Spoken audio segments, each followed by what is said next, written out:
Hey, we're InMe. We're on our day off on the Butterfly Demons tour, and we're going to answer your questions. All right, Dave. So I've got a question for you. First question, in from Kaya. We know Kaya. She's a great fan of ours. She comes to a lot of our shows. She obviously wants to know when are we coming to Finland. Is that a thing? Next week. We'd love to. Finland's awesome. And the way things are going, it's looking exponentially more likely. So, Mike, Kaya has asked, what's your favourite type of venue to play in? Well, tomorrow we're going to be playing on a boat, so that's pretty cool. So I'll go with boat. It'd be better if it was sailing as well, if we're actually... No, it would not.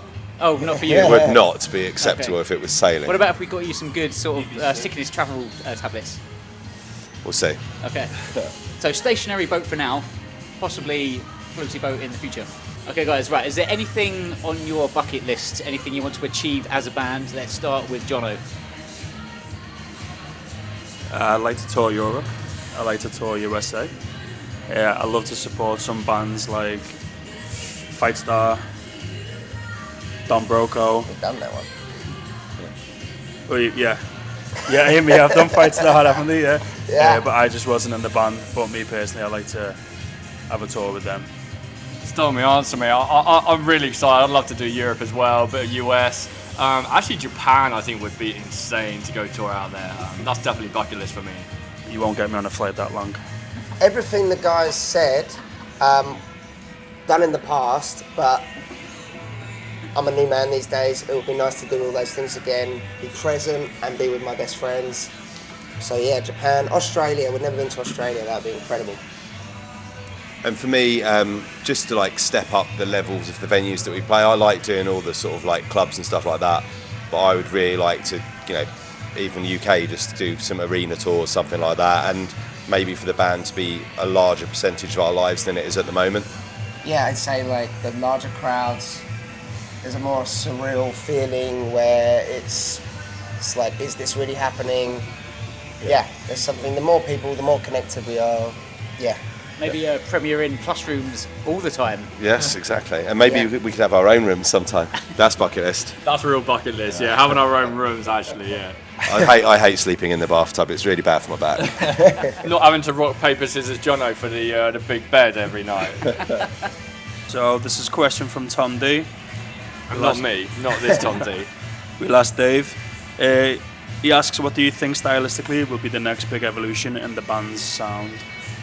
Well, obviously we haven't released Demons yet, and that's done, and it's our proudest musical output. I'd say for the future, nothing's set. We don't know. Usually these things change and grow as they're being made. All I can say is we're constantly trying to refine our songwriting and explore melodies and emotion and feeling and the lyrics, and just refining our musicianship. I'd say something like that.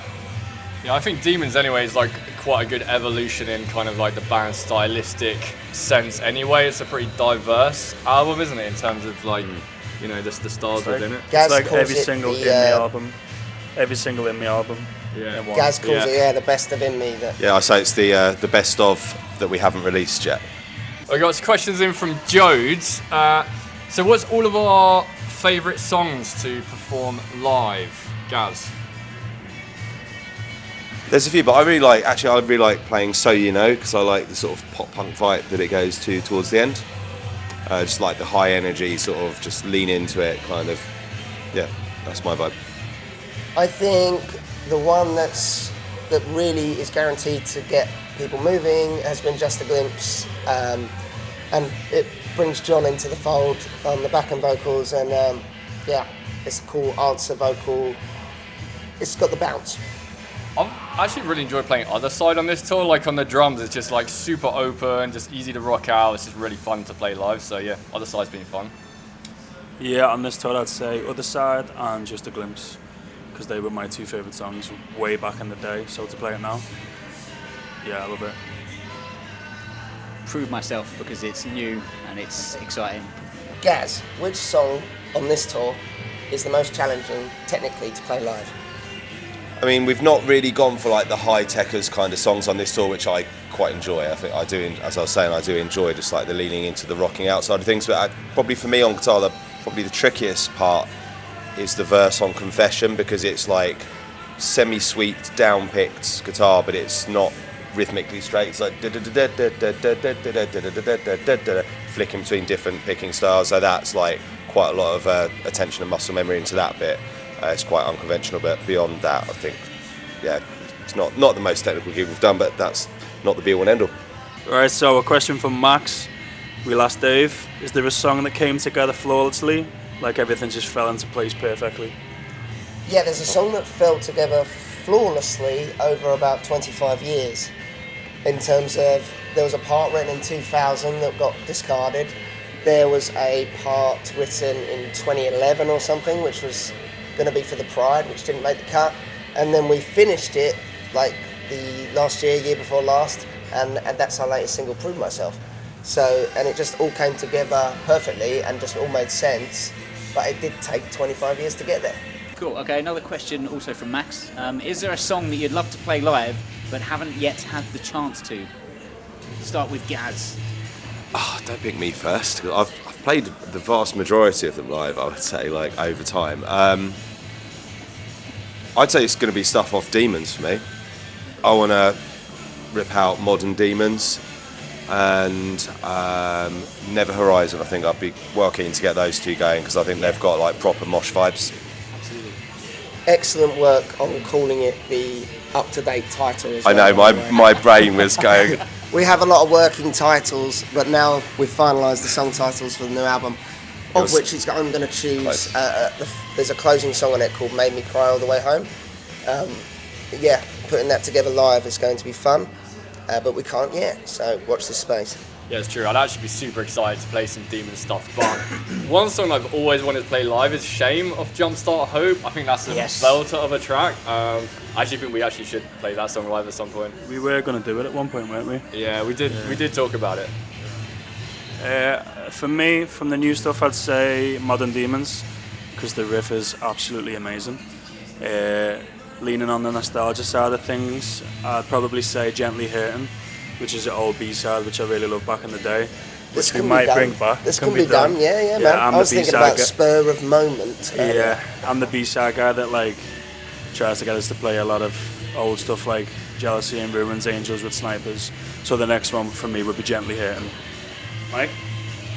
Demons in its entirety, absolutely. What? No, Demons in its entirety, absolutely. The entire album, The entire album. Entire album, coming up.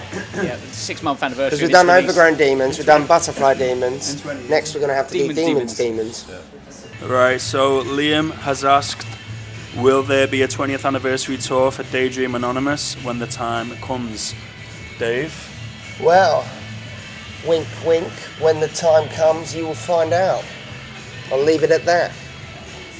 Very cryptic, Dave. Well evaded. So mysterious. There's been Extremely non-committal. There's been minor discussions.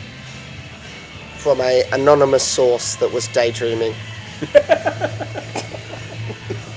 Okay, so this is going to everyone.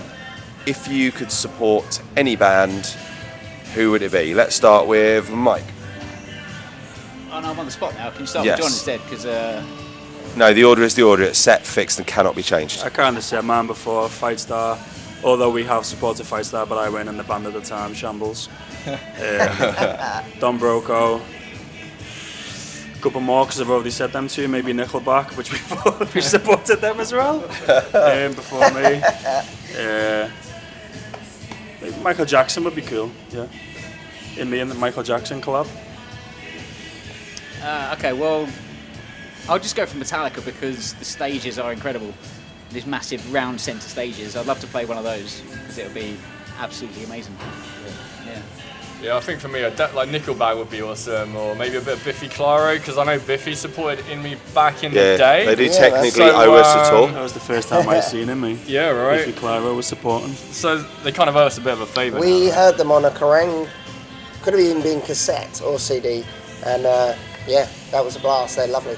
And I suppose, just to like bucket list it for myself, I'd just love to play opening for Guns N' Roses or something like that, because that would be like the band that I was the band, and then to be there would be epic. And I accidentally skipped myself. I'm going to go Muse, because I've always just thought I want to support Muse. That's my gut. Queen, but if I had a time machine, back in the 70s and 80s.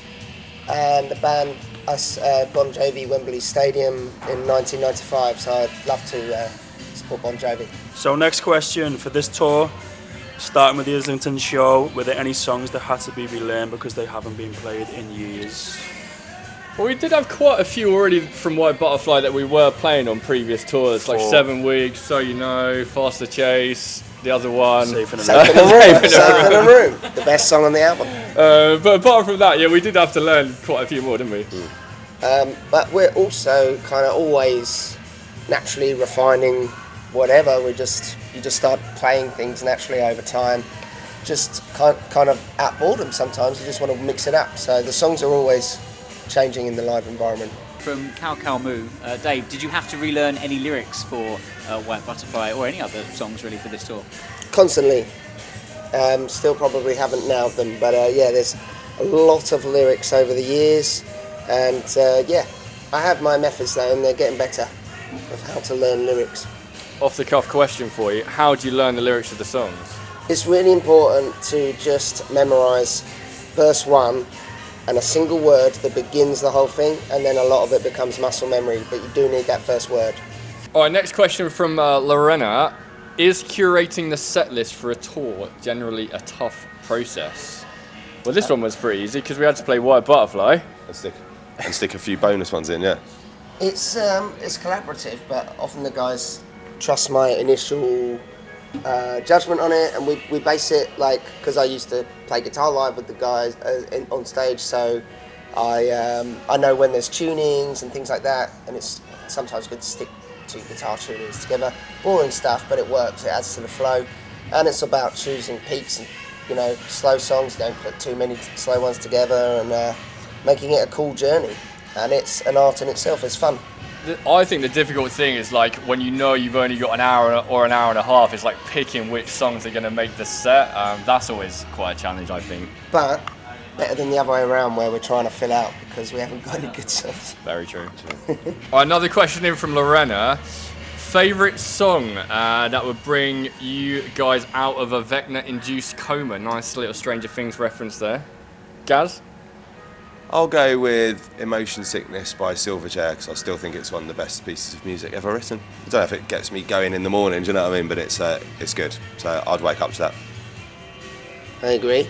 I'm going to go with a song called Suffocate by a band called Landmarks, which was like my most listened to song, I think last year, and possibly half of the year before.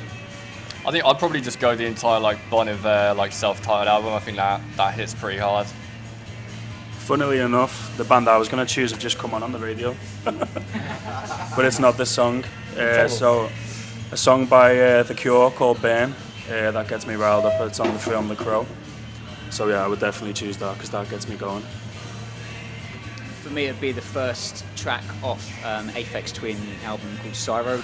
I think the track's called Me Pops, excuse me, something or other, but I can't remember the full title, but that would be the one, and it would be absolutely banging. Right, so a question from Lauren.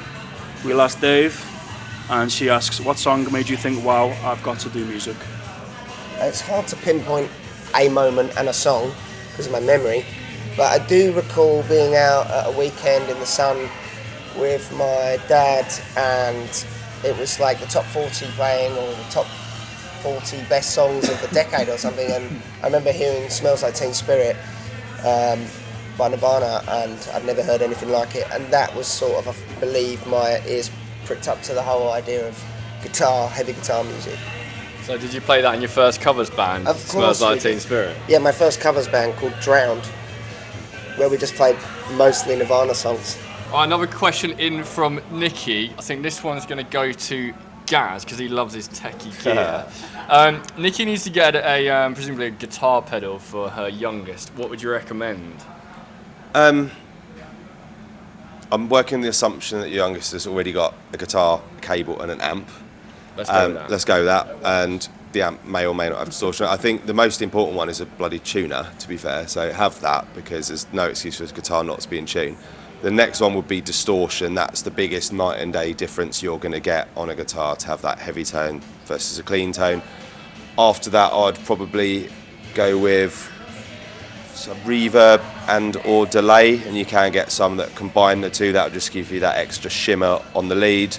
If you really wanted to get into cool effects and stuff, I'd look at some multi-effects unit. You could even look at something like a Helix Stomp, something like that, that's got emulations of all the different pedals in it, and you can program them to buttons. And then you could put like chorus and flange and swell and all reverse tape delay and all that kind of stuff. But yeah, I'd start tuner, distortion, reverb, delay, and if you wanted one more physical, chorus is probably the main one I would go with. Wow, Captain Buttons. Kid's so confused Nailed now. it. It's as simple as that. Wow. Fantastic. Brilliant. It's all over now. And we got that on tape. Brilliant. Good.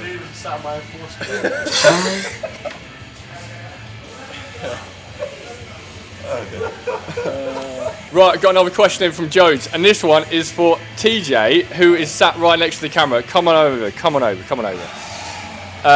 So TJ's been with us on tour, this entire tour actually, he's with us for the rest of the tour. So, Jones wants to know, what camera do you use, and what settings do you use to get the best images when we're moving all over the stage? So this is a multi-point question, so you will have to bear with me. So the two bodies that I use a Nikon Z6 II, and I also use a Nikon D850 for my secondary body, which I have often as a backup / long shots. So my main body will have a 24-70 lens on it with 2.8 f-stop, and then my secondary lens will have a 7200, again 2.8, in case I need to get those really far back shots like the back of the room and stuff. The 24-70 really provides a nice bit of range, so I can get some nice close-ups of the boys, or I can get some nice wide shots of the stage and the crowd and whatnot. And again, both bodies are very capable when it comes to video as well, so when it comes to the boys jumping around the stage, I have no issues whatsoever. In terms of settings, it's quite a broad question because my settings change depending on many factors. It could be things from, for example, if it's like a slower set and the lighting's down a little bit, I might reduce my shutter speed. But if it's like quite fast paced, I'll bring it up to avoid any unnecessary blur. But it generally goes up and down. But the real factors that change are my f-stop and my ISO.